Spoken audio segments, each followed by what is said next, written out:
Assalamualaikum warahmatullahi wabarakatuh. Alhamdulillah. InsyaAllah pada hari ini saya dan ahli kumpulan saya daripada kumpulan 13 ingin membuat presentation mengenai pelaksanaan kebebasan beragama secara terbuka di Malaysia, melihat kepada pandangan dari perspektif fiqh dan undang-undang.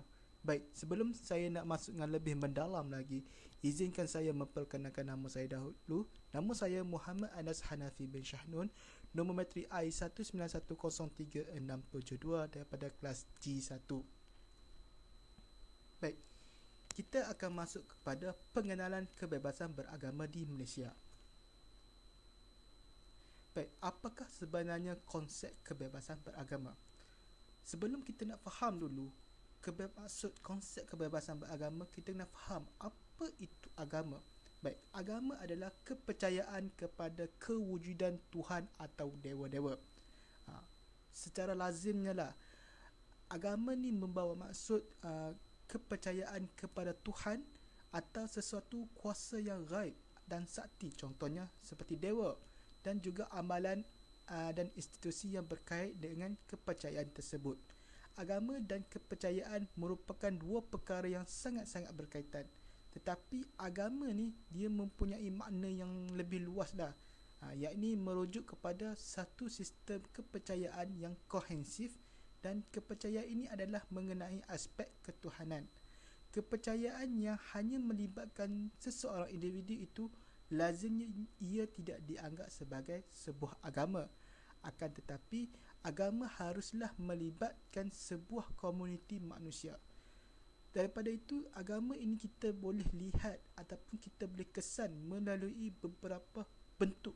Contohnya, melalui ibadat, seperti adanya sembahyang, adanya perayaan ataupun adanya upacara. Manakala kalau kita lihat daripada segi akhlak pula, orang-orang yang beragama ni dia ada akhlak yang tersendiri. Contohnya akhlak seperti sikap hormat menghormati, kasih sayang, ataupun takut kepada kuasa-kuasa yang luar biasa, dan dia menganggap suci dan bersih kepada sesiapa sahaja yang mempunyai agama. Baik, kalau kita lihat daripada bentuk-bentuk material ataupun bentuk-bentuk yang zahir, kita boleh lihat terbinanya masjid untuk orang-orang agama Islam, terbinanya gereja untuk orang-orang agama Kristian, dan terbinanya tokong untuk orang-orang beragama Hindu dan Cina. Itu melihat kepada konsep ataupun melihat kepada maksud agama. Kalau kita lihat kepada maksud kebebasan beragama, dia membawa maksud hak seseorang itu untuk mengikuti sesuatu kepercayaan yang telah dipilih oleh dirinya sendiri tanpa paksa rela. Maksudnya, seseorang itu dia bebas untuk memilih, ataupun dia bebas untuk menukar, ataupun dia bebas untuk mempercayai agama lain ataupun keluar daripada agamanya dan memeluk agama lain. Maksudnya dia bebas. Dia tidak ada sebarang paksa rela daripada orang-orang lain untuk dia bertukar agama. Maksud di sini kita boleh lihat kebebasan beragama ni membawa maksud seseorang itu dia ada hak dia untuk dia nak keluar daripada agama dia untuk dia masuk kepada agama lain tanpa ada rasa takut untuk dikenakan denda ataupun dikenakan hukuman seandainya dia keluar daripada agama dia dan masuk pada agama lain. Itu maksudnya kebebasan beragama, iaitu dia ni ada hak untuk dia menyatakan bahawasanya dia telah bertukar agama. Dia ada hak untuk dia menyatakan bahawasanya dia telah memilih agama tersebut. Macam tu. Itu yang membawa masuk kebebasan beragama. Baik, kita lihat slide yang seterusnya. Slide seterusnya menyatakan statistik agama-agama yang ada di Malaysia. Baik, jumlah penduduk yang ada di Malaysia ini ada 32.75 juta penduduk pada tahun 2021. 32.75 penduduk. Pada tahun ini, tahun 2021, ada 32.75 juta penduduk. Akan tetapi daripada 32.75 juta penduduk tu, agama Islam yang paling ramai dianuti iaitu 61.3%. Kerana apa? Salah satu sebabnya adalah agama Islam adalah agama persekutuan ataupun agama rasmi di Malaysia. Manakala Buddha mencatat 19.8%, Buddha Kristian mencatat 9.2%, Hindu mencatat 6.3%, Konfusianisme mencatat 1.3%. Kalau Konfusianisme ni dia fahaman ajaran falsafah Cina, orang-orang Cina. Dan lain-lain 2.1%. Lain-lain ni dia merujuk kepada orang-orang yang tidak mempunyai agama. Salah satunya, contohnya orang-orang etis, yang mana dia berfahaman tidak percaya pada agama. Dan 2.1% lain-lain ini juga dia merujuk kepada orang-orang warga-warga negara luar yang datang ke Malaysia dan dia membawa agama mereka sendiri di Malaysia, yang masih tidak dapat dikesan lagi, ataupun tidak dikenal pasti lagi. Baik, kita masuk kepada yang seterusnya. Tujuan pelaksanaan kebebasan beragama. Kenapa adanya kebebasan beragama? Kalau kita lihat dalam buku Perlembagaan Persekutuan, di mana ada termaktub dalam perkara 11 Perlembagaan Persekutuan, di mana dalam perlembagaan perkara 11 tersebut dia menyatakan tiap-tiap orang berhak menganuti dan mengamalkan agamanya. Maksudnya seseorang itu dia bebas untuk, dia ada hak dia untuk menganuti agama dia sendiri. Contohnya, seperti kita tahu, Malaysia ni adalah agama rasmi, Malaysia ni agama rasminya adalah agama Islam. Tapi bila orang luar yang datang ke Malaysia yang agamanya bukan agama Islam, bila dia datang di Malaysia, adakah dia boleh kekal memegang kepada agamanya ataupun dia kena wajib masuk Islam? Kalau lihat kepada perkara 11 Perlembagaan Persekutuan menyatakan dia boleh kekal untuk berpegang kepada agamanya jika datang di Malaysia. Itu yang membawa maksud tiap-tiap orang berhak menganuti dan mengamalkan agamanya. Maksudnya orang tersebut walaupun dia bukan agama Islam, tapi dia bebas untuk menganuti agamanya itu sendiri. Okey. Kalau kita lihat kepada poin nombor 2, tiada seorang pun boleh dipaksa membayar apa-apa cukai yang hasilnya diuntukkan khas kesemuanya atau sebahagiannya bagi maksud sesuatu agama selain agamanya sendiri. Maksudnya kita boleh tahu bahawasanya seseorang itu apabila dia nak menukar agama itu, dia tidak ada teks ataupun tidak ada cukai yang akan dikenakan ataupun tidak ada denda yang dikenakan kepada seseorang individu itu jika dia ingin menukar agama. So nampak tak dalam undang-undang ini dia menyatakan seseorang itu bebas untuk bertukar agama tanpa rasa takut dikenakan denda ataupun hukuman jika seseorang itu bertukar agama. Jadi persoalannya, adakah kita sebagai seorang warga negara Malaysia yang sudah berumur 18 tahun ke atas, kita dibolehkan untuk memilih agama pilihan kita sendiri, atau kita masih terikat dengan agama keluarga-keluarga ataupun kedua ibu bapa kita? Persoalannya, boleh tak kita nak tukar agama? Jadi persoalan-persoalan ini akan dijawab oleh sahabat-sahabat saya, di mana kita akan melihat daripada dua sudut pandangan, iaitu daripada perspektif fiqh dan perspektif undang-undang. Jadi tanpa membuang masa, saya memberikan presentasi seterusnya untuk membicarakan perkara tersebut. Sekian, itu sahaja daripada saya. Sekian, terima kasih. A'udzubillahi minasyaitonirrajim. Bismillahirrahmanirrahim. Assalamualaikum warahmatullahi wabarakatuh. Nama saya Muhammad Iskandar Mirza bin Noramin. Nombor kad matrik I1910366. Okey, saya akan meneruskan tajuk pembentangan daripada kumpulan kami, iaitu pandangan dari perspektif fiqh menurut ulama dan ahli fiqh. Okey, baik, menurut ulama fiqh kontemporari seperti Abdul Al-Muta'ali As-Sa'idi, tidak wujud perbezaan di antara orang yang murtad dan orang yang dilahirkan dalam kekafiran. Okey, jadi apa yang kita boleh simpulkan di sini, menurut gambaran beliau, tiada perbezaan di antara orang yang murtad dan orang yang kafir. Maksudnya kat sini adalah sama sahaja. Okey, seterusnya, bagi pandangan yang lain, tindakan menahan orang yang murtad dalam tahanan atau dalam penjara seumur hidup dengan tujuan supaya dia bertaubat juga dianggap mencabuli hak kebebasan beragama yang telah digariskan dalam nilai di sini ialah sangat terperinci dan sangat penting dalam hak kebebasan beragama itu. Firman Allah SWT di dalam surah Al-Kahfi ayat yang ke-29 yang bermaksud, dan katakanlah wahai Muhammad, kebenaran itu ialah yang datang dari Tuhan kamu, maka sesiapa yang mahu beriman, hendaklah ia beriman, dan sesiapa yang mahu kufur ingkar, biarlah dia mengingkarinya.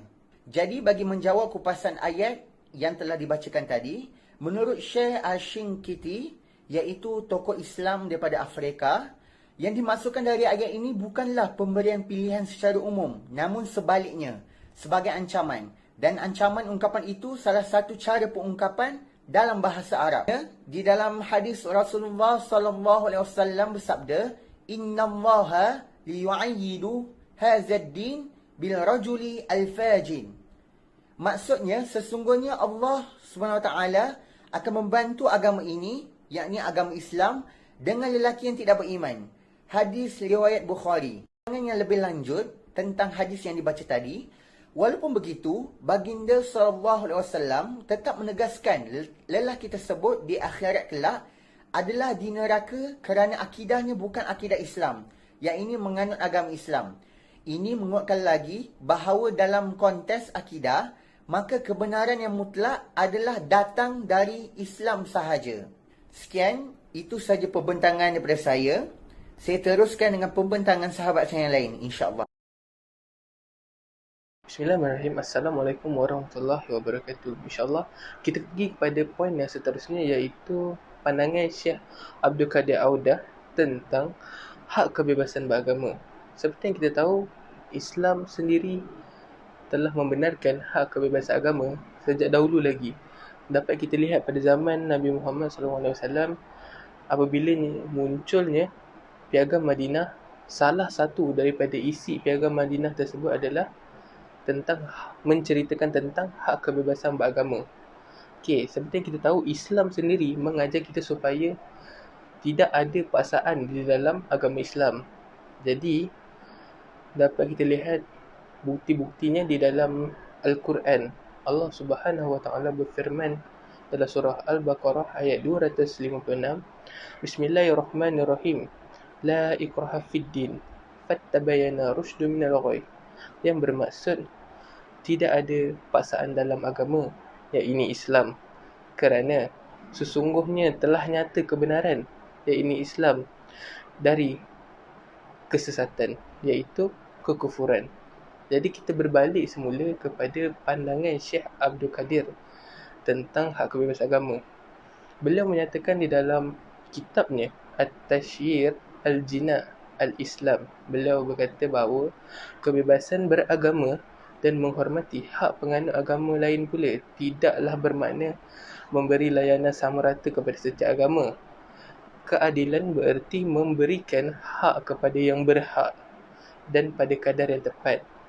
Jadi, daripada pandangan Syekh Abdul Qadir ni dapat kita lihat bahawa kita memang pada dasarnya membenarkan tentang hak kebebasan beragama dan menghormati agama-agama yang ada selain daripada Islam.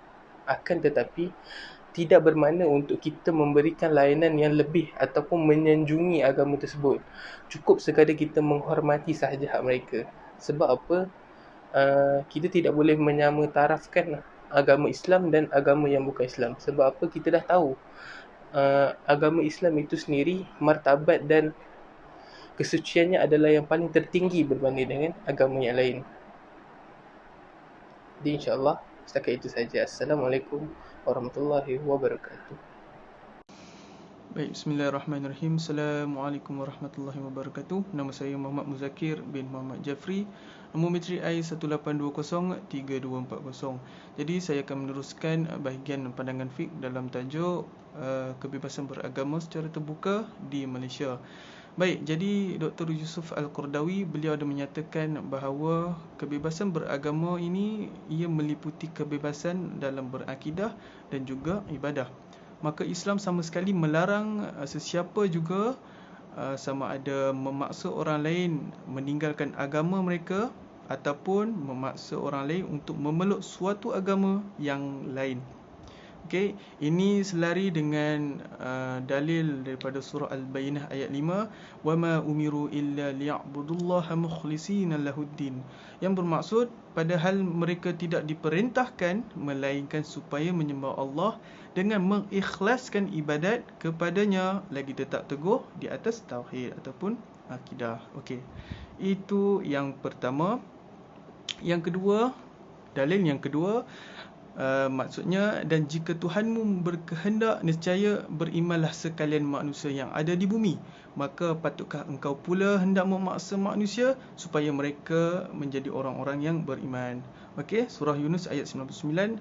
Ayat ini Syekh Ahmad Mustafa Al-Maraghi, beliau menyatakan berpandangan bahawa sekiranya Tuhanmu berkehendak untuk tidak menciptakan manusia dalam keadaan fitrah, bermakna di sini sama ada fitrah manusia itu melakukan kebaikan dan keburukan, sama ada mahu beriman ataupun kekal kufur, sama ada suka kepada salah satu perkara ataupun ingin meninggalkan satu perkara dengan kehendak dan kemahuan mereka sendiri, tentu Allah boleh lakukan. Namun Allah Subhanahu Wa Taala tetap menciptakan manusia dengan akal fikiran agar manusia itu mereka dapat mempertimbangkan dengan sendiri pilihan mereka, apakah mereka mahu beriman ataupun kekal kufur. Maka dengan itu adalah wujudlah sebahagian manusia yang beriman dan juga wujud juga sebahagian manusia yang kekal kufur. Wallahu a'lam bissawab. Ya, itu saja daripada saya. Saya serahkan kepada sahabat saya. Terima kasih. Assalamualaikum warahmatullahi wabarakatuh. Bismillahirrahmanirrahim. Assalamualaikum warahmatullahi wabarakatuh. Nama saya Fauzan Azizi bin Abdul Rahim. Nombor matrik I191034771. Saya dari kumpulan 1. InsyaAllah pada hari ini saya akan membentangkan tajuk berkaitan dengan pelaksanaan kebebasan beragama secara terbuka dari sudut fiqh. Menurut Syekh Abdul Al-Qadir Audah, yang pertamanya beliau mengatakan bahawa mewajibkan manusia untuk menghargai hak orang lain dalam bab akidah dan tidak boleh memaksa orang lain untuk mengakui akidah tertentu. Contohnya dekat sini adalah, contohnya seseorang itu beragama Buddha dan kita sebagai orang Islam perlu menghargai ataupun menjaga hak dia sebagai seorang Buddha, dan kita juga tidak boleh untuk memaksa dia untuk mengakui akidah orang Islam. Okey, yang kedua pula ialah mewajibkan setiap orang yang mempunyai akidah untuk menjaga akidahnya. Dari surah Ar-Rum ayat 44 hingga 45. A'udzubillahi minasyaitonirrajim. Man kafara fa alaihi kufruhu wa min amila salihan fali anfusihim yamhadun liyajziyal ladzina amanu wa amilus salihati min fadlihi innahu la yuhibbul kafirin. Maksud dia dekat sini, sesiapa saja yang kafir maka dia sendirilah yang menanggung akibatnya atas kekafirannya, dan siapa yang beramal soleh maka untuk dirinya mereka sendirilah yang menyiapkan, iaitu tempat yang dinamakan syurga, agar Allah memberi pahala kepada orang-orang yang beriman dan beramal soleh dari kurnianya. Sesungguhnya dia tidak menyukai orang-orang yang ingkar. Dalil yang kedua pula adalah dari surah Al-Baqarah ayat 256. A'udzubillahi minasyaitonirrajim. La ikraha fid din. Qad tamayyana ar-rusydu minal ghayy. Faman yaghfur bit-taghut wa yu'min billah faqad istamsaka bir-urwatil wuthqa la infisama laha wallahu samiul azim. Maksudnya dekat sini tidak ada paksaan dalam agama. Sesungguhnya telah jelas jalan yang benar daripada jalan yang sesat. Kerana itu siapa saja yang ingkar kepada taghut dan beriman kepada Allah, maka sesungguhnya ia telah berpegang pada tali yang sangat kuat dan tidak akan putus, dan Allah Maha mendengar lagi Maha mengetahui. Ayat surah Al-Baqarah ayat 256. Dekat sini ada satu contoh. Pada zaman Rasulullah dahulu ada seorang lelaki Muslim Ansar. dia bertanya, dia memiliki 2 orang anak, yang mana 2 orang anak dia tu memeluk Nasrani, agama Nasrani. Lalu dia bertanya pada Rasulullah, "Ya Rasulullah, adakah aku boleh memaksa anakku untuk masuk dalam Islam?" Lalu Allah menurunkan ayat 256 ni untuk menceritakan kepada Muslim tersebut. Dan setakat itu saja pembentangan daripada saya. Assalamualaikum warahmatullahi wabarakatuh. Bismillahirrahmanirrahim. Assalamualaikum warahmatullahi wabarakatuh. Nama saya Muhammad Alif Akib bin Hisham, I1910320. Seterusnya saya akan menerangkan berkaitan dengan pelaksanaan kebebasan beragama di Malaysia dari perspektif undang-undang. Sebelum itu, saya akan menceritakan apa yang dimaksudkan dengan kebebasan beragama daripada perspektif undang-undang. Menurut Kamus Undang-Undang, kebebasan beragama ni ialah hak untuk mengikuti kepercayaan agama sebagaimana dipilihkan seorang. Maksudnya seorang itu bebas menganut agama masing-masing,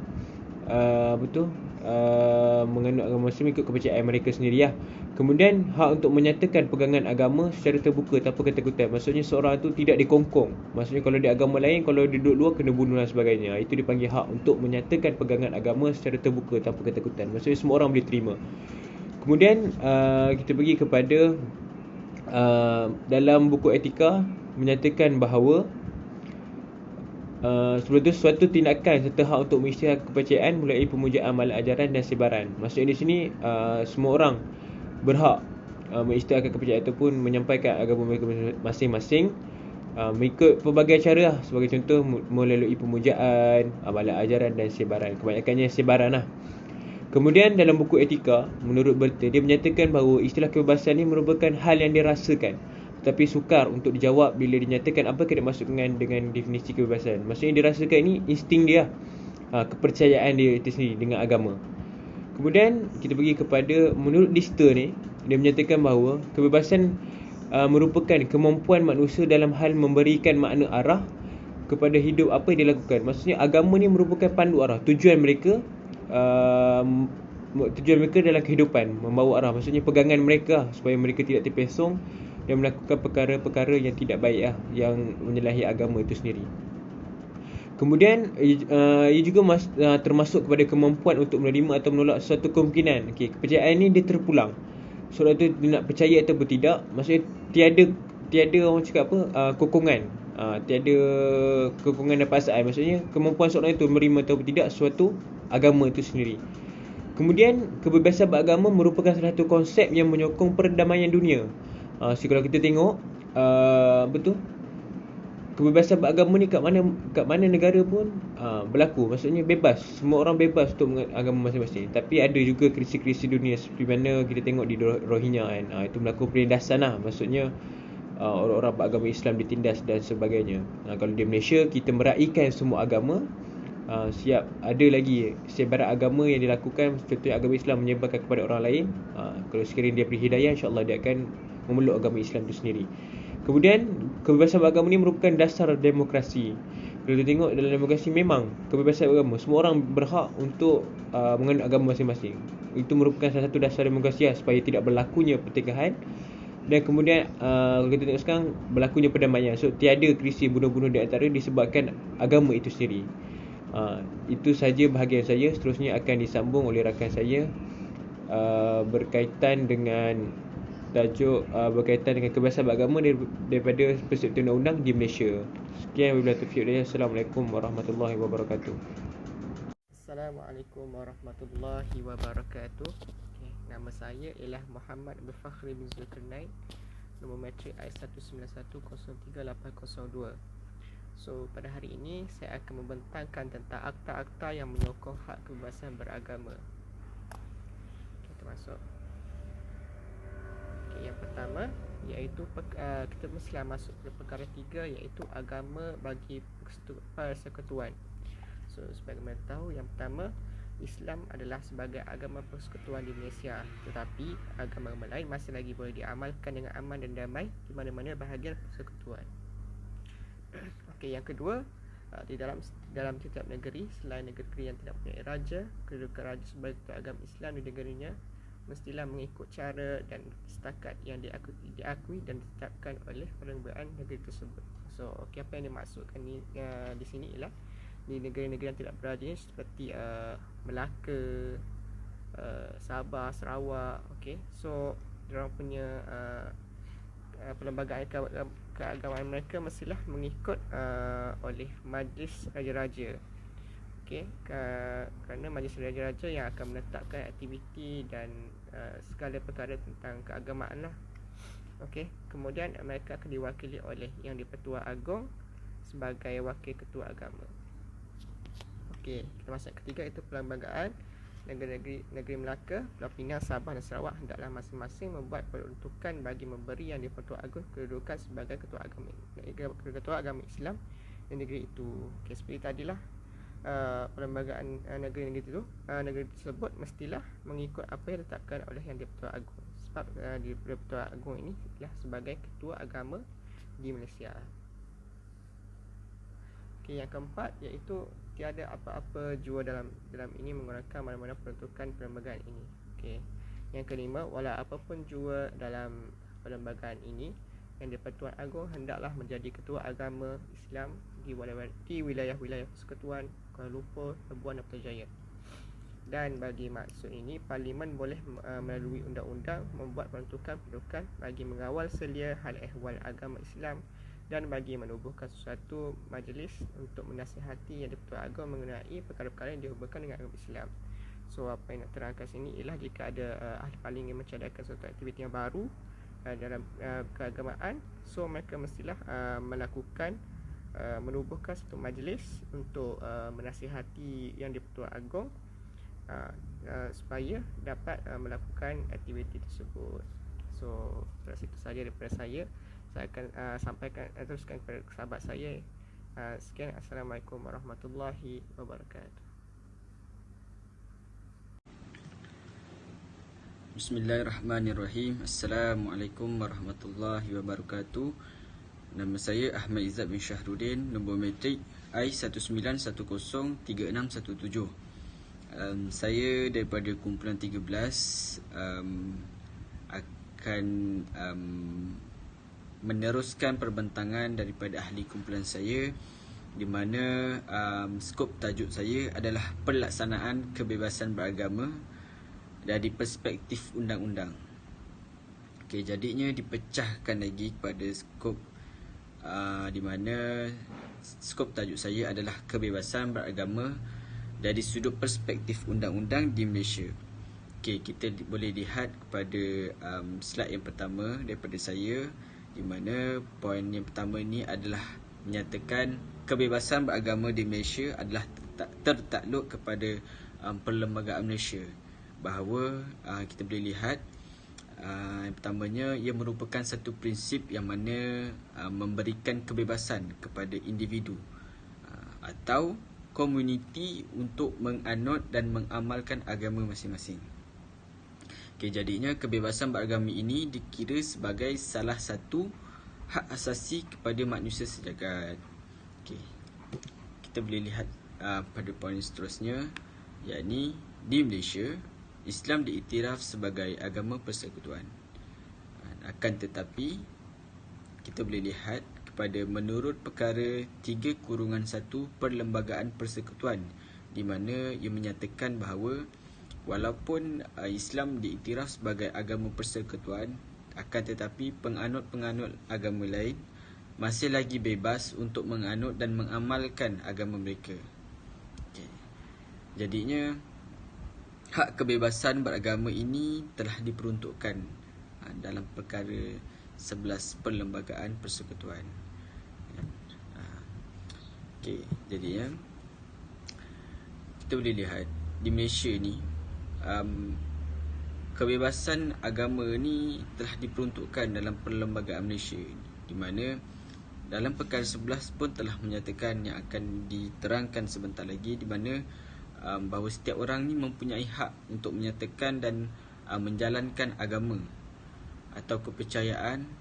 Dan juga kita boleh lihat bahawa segala apa yang berlaku dalam penyebaran agama-agama lain untuk umat Islam akan dikenakan undang-undang. Sebab agama Islam ni adalah suatu agama yang agama persekutuan. Jadinya agama-agama lain walaupun masih lagi boleh mengamalkan, kan tetapi harus menghormati agama Islam sebagai agama rasmi di Malaysia.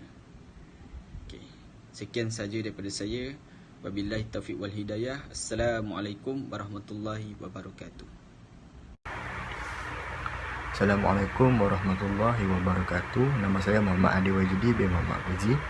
Nombor metrik I191037748. Dan saya akan menyambung pembentangan pada bahagian seterusnya berkaitan dengan perlembagaan undang-undang yang berkait dengan isu hak kebebasan beragama. Okey, di dalam perlembagaan persekutuan bahagian 2, di bawah bahagian 2 iaitu kebebasan diri, dan di bawah bahagian 2 ini adalah perkara yang ke-11 iaitu kebebasan beragama. Dan terdapat 5 isi yang diperuntukkan di bawah kebebasan beragama ini. Yang pertamanya adalah tiap-tiap orang berhak untuk menganuti dan mengamalkan agamanya dan tertakluk kepada fasa 4 mengembangkannya. Maksudnya setiap individu yang berada di Malaysia ini berhak untuk menganuti dan mengamalkan agamanya yang berada sejak dari lahir. Okey, dan tertakluk kepada fasa 4. Fasa 4 ni adalah dia merujuk kepada kesalahan, mana kesalahan itu kesalahan yang seperti fasa 4 ni dia merujuk kepada kesalahan memujuk ataupun memaksa mempengaruhi seseorang penganut agama Islam untuk menyertai ataupun menganuti agama yang bukan dari agama Islam. Dan yang kedua ialah tiada seorang pun boleh dipaksa membayar apa-apa cukai yang dihasilnya diuntukkan ke semua atau sebahagian bagi maksud sesuatu agama selain agamanya sendiri. Maksudnya seorang itu tidak boleh dipaksa untuk membayar apa-apa cukai yang hasil bayar tersebut adalah bukan untuk agamanya sendiri, tetapi adalah hasil pembayaran tersebut adalah untuk agama lain. Dan yang ketiga ialah hak-hak bagi setiap agama. Yang pertama adalah menguruskan hal ehwal agamanya sendiri. Ini seperti hal sambutan perayaan dan sebagainya yang berkaitan dengan hal ehwal agama. Dan yang kedua ialah seperti menubuhkan dan menyelenggarakan institusi bagi maksud agama atau khairat. Ini seperti institusi ini merujuk kepada seperti rumah-rumah ibadat seperti masjid, surau, kuil, serta khairat itu merujuk kepada tanah-tanah perkuburan. Dan yang seterusnya ialah memperoleh dan mempunyai harta dan memegang dan mentadbir yang mengikut undang-undang. Ini adalah setiap agama itu dia mempunyai hak ataupun kuasa untuk menguruskan harta agamanya, tetapi harta tersebut mestilah diuruskan berlandaskan undang-undang. Seterusnya ialah yang keempat, iaitu merujuk kepada orang-orang Islam. Sekiranya orang-orang Islam itu mempercayai ataupun mengikuti ajaran-ajaran sesat, maka undang-undang negeri dan undang-undang persekutuan boleh untuk mengambil tindakan seperti mengawal ataupun menyekat ajaran-ajaran sesat itu. Dan yang kelima ialah tindakan undang-undang tidak akan diambil ke atas individu-individu yang tidak melakukan perkara yang bertentangan dengan undang-undang am ataupun dalam istilah Inggerisnya disebut sebagai common law, yang mana berkaitan ataupun berhubungan dengan ketenteraman awam, kesihatan awam dan prinsip moral. Sekian, terima kasih. Okey, seterusnya kita masuk pula dekat penutup. Sebab tu saya Muhammad Ikram Zainuddin, nombor metrik I191037722. Okey, seterusnya kita masuk dengan kesimpulan untuk hak kebebasan untuk beragama lah. Okey, kebebasan untuk agama ni sebenarnya ada baik dia, ada kelebihan dia dan ada keburukan dia. Betul tak? Okey. So apa kebaikan dia? Kebaikan kebebasan beragama membawa kebaikan dan tidak terlepas juga membawa keburukan kepada kita ataupun kepada negara lah. Okey, kebebasan yang diberikan untuk mengamalkan agama masing-masing ini tidaklah sehingga membenarkan apa-apa perbuatan. Maksudnya ada kebebasan bukan bermakna kita boleh buat apa je tanpa batas. So macam tu. Okey, yang bertentangan dengan undang-undang yang telah mendatangkan masalah kepada kesihatan awam dan akhlak individu. Yang lain sepertinya isu-isu yang macam contoh tukar agama kan. So tu salah satunya. Okey, seterusnya persepsi yang ditunjukkan terhadap kebebasan beragama sebenarnya tinggi dalam kalangan masyarakat.